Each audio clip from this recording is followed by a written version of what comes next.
नमस्कार दोस्तों, मैं सी आशुतोष अग्रवाल। आज के वीडियो में आपको जीएसटी रजिस्ट्रेशन के बारे में बताने जा रहा हूँ। किसी भी टैक्स सिस्टम में रजिस्ट्रेशन एक फंडामेंटल रिक्वायरमेंट होती है फॉर बेटर टैक्स कंप्लायंस और आइडेंटिफिकेशन के लिए।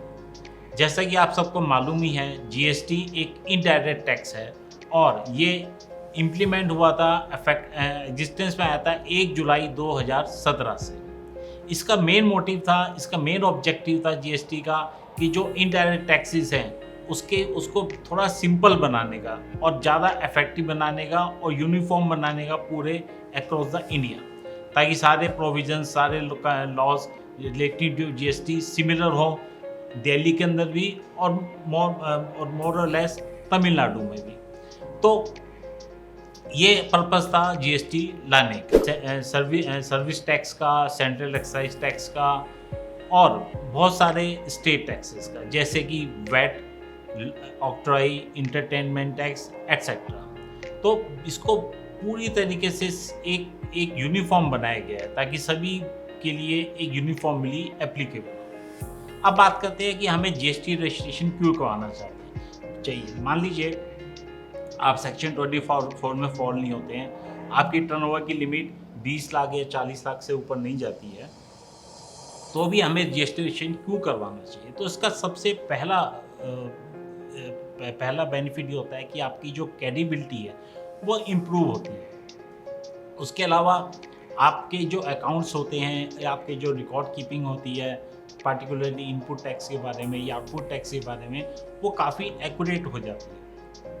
इसके अलावा आप लीगल एंटाइटलमेंट होते हैं कोई भी इनपुट टैक्स लेने के लिए और टैक्स इनवाइस रेज करने के लिए, ताकि आपके जो बायर है वो जीएसटी का बेनिफिट ले सकें, वो इनपुट का बेनिफिट ले सकें, ताकि जो कॉस्ट ऑफ परचेज है या कॉस्ट ऑफ सप्लाई है वो कम हो जाती है। आप थोड़े से मार्केट में कॉम्पिटिटिव हो सकते हैं। इसके अलावा अगर आप रजिस्ट्रेशन नहीं लेते हैं जीएसटी का, तो आप जो चेन है, जो इनपुट टैक्स की जो चेन है उसको आप ब्रेक कर देंगे, यानी कि ना तो आप इनपुट टैक्स का बेनिफिट ले पाएंगे, ना ही आगे इनपुट टैक्स को दे पाएंगे। तो इस चेन को बनाए रखने के लिए आपको रजिस्ट्रेशन लेना ज़रूरी है, पार्टिकुलरली उन केसेस में जहाँ पे आपके बायर B2B हैं, यानी आपके बायर जीएसटी में रजिस्टर्ड हैं और उनको जीएसटी का इनपुट टैक्स लेना है, तो वहाँ पे आपको जीएसटी रजिस्ट्रेशन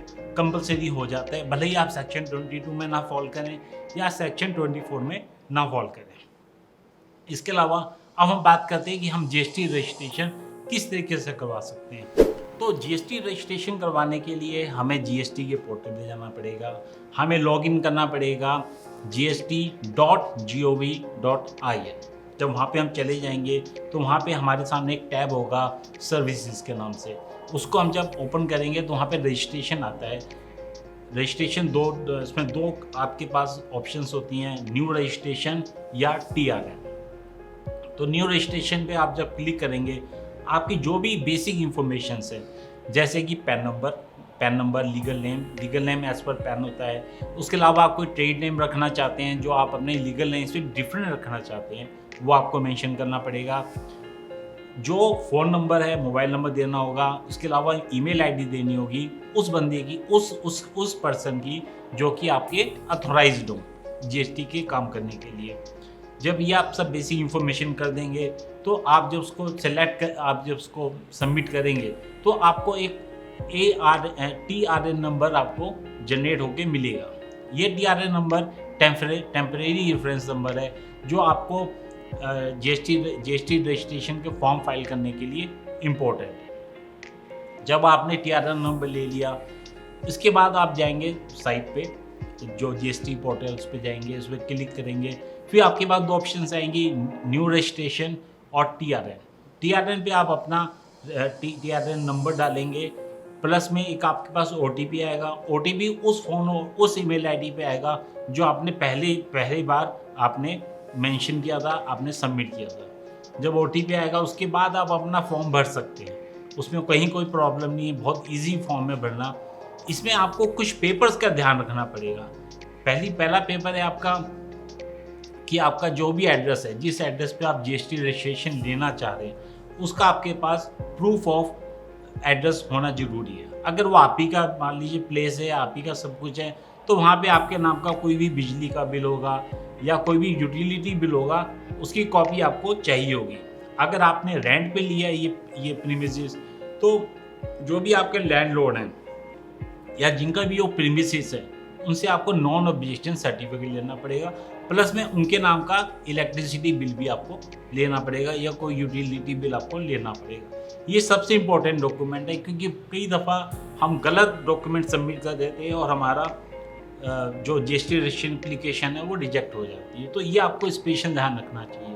प्लस में आपके जो भी डॉक्यूमेंट है जीएसटी रजिस्ट्रेशन से रिलेटेड, खासकर जो प्रूफ ऑफ प्रीमिसेस है, वो 2 महीने से ज़्यादा पुराना नहीं होना चाहिए, वो लेटेस्ट होना चाहिए। इसके अलावा आपको एक पासपोर्ट साइज फ़ोटोग्राफ चाहिए होगी।